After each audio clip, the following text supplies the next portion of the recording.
Bonsoir.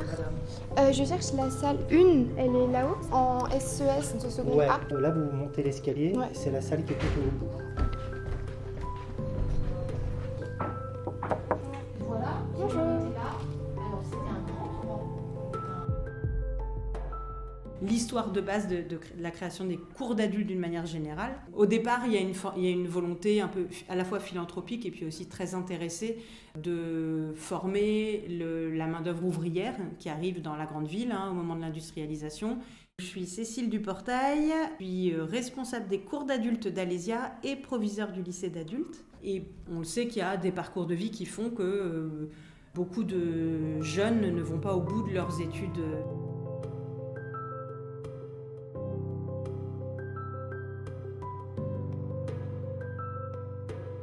J'avais 15 ans, j'ai perdu mes parents, donc j'étais en foyer, de foyer en foyer, donc les études c'était secondaire. J'ai la Touzerie, je suis en première B. Quand j'ai passé mon brevet avec la ville de Paris, j'ai décidé de continuer pour passer le bac. Pour changer de profession, je vais être éducateur spécialisé auprès d'enfants qui ont des maladies rares. Là pour l'instant je suis à Tsem, donc je suis dans la petite enfance aussi. Le rythme, c'est un rythme trimestriel, donc ils ont cours tous les soirs de 18h à 22h. Et à partir de la première, également le samedi matin de 9h à 13h. Il y a des conseils de classe trimestriels, il y a des bulletins trimestriels, devoirs à la maison, ils ont des devoirs sur table. On essaye de les préparer au mieux, de la meilleure manière qui soit, pour qu'ils puissent réussir le bac au final. Je pars de chez moi, on va dire à 6h et je rentre chez moi à 23h30. J'ai la force pour y arriver, donc je continue et je me donne les moyens. Il n'y a plus de week-end, il n'y a plus de vacances, c'est vraiment le sacrifice ultime, mais ça en vaut la peine. J'aurais pu faire le CNED, mais c'est cher et puis il n'y a pas les professeurs. Et le CNED, on est livré à nous-mêmes. Alors que là, il y a un rythme. Les profs sont là, on doit venir pour les respecter.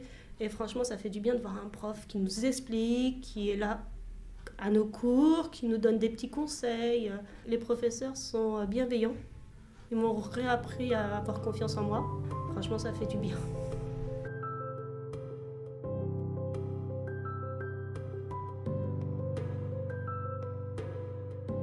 On peut avoir des très jeunes, justement, 18-20 ans, qui se retrouvent comme ça sans rien et qui veulent absolument pouvoir finir et avoir ce bac.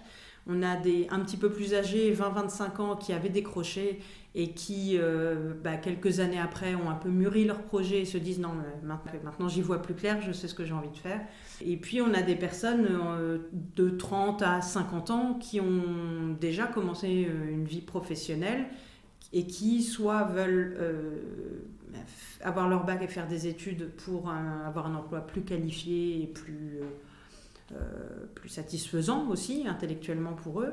Et après, il y a les plus âgés qui, eux, ont plutôt envie de réussir ce qu'ils ont raté, voilà, et qui ont peut-être le temps. C'est tous les âges. J'en ai une dans mon groupe, là, elle a 70 ans. Donc ça, c'est extraordinaire, parce que ce sont à ce moment-là des auditeurs très, très intéressés, très motivés. Corinne Hillard en SES, Sciences économiques et sociales. Je suis professeure de SES depuis 1985. C'est un établissement qui reflète justement l'idée qu'il n'y a pas d'âge pour apprendre. Mohamed Issaji, je suis auditeur actuellement en terminale B parce que c'est justement un lycée fait pour les personnes ayant passé l'âge d'obtenir le bac. Et pour ma part, encore une fois, ça reste un élément rassurant, motivant qui nous pousse justement à aller de l'avant. Inculquer le plaisir, aussi bien les enfants que les auditeurs, le plaisir d'apprendre, le plaisir d'être curieux, le plaisir de réfléchir, de comprendre, enfin tout ce qui fait ce qu'ils n'ont pas eu à l'âge où ils auraient pu l'avoir, quoi. C'est ça le métier d'enseignant. Tout d'abord, bonjour à tous. Bonjour. Je m'appelle Rabia et aujourd'hui je vais vous présenter un exposé sur le thème des jeunes et les réseaux sociaux. Donc, en fait,